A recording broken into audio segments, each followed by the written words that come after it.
అలాగే చంద్రబాబు గారు అధికారంలోకి వచ్చినా జగన్మోహన్ రెడ్డి గారు అధికారంలోకి వచ్చినా మళ్ళీ అజే బీజేపీ పార్టీకి మద్దతు పలుకుతారు.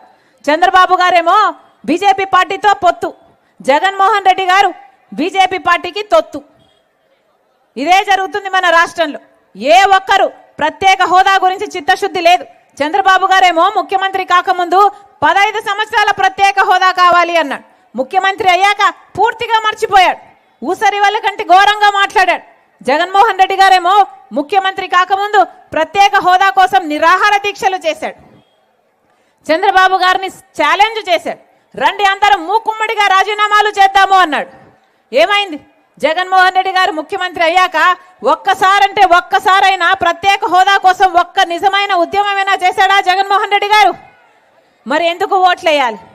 వీళ్లకు ఓట్లేస్తే ప్రత్యేక హోదా రాదు, వీళ్లకు ఓట్లేస్తే పోలవరం రాదు, వీళ్లకు ఓట్లే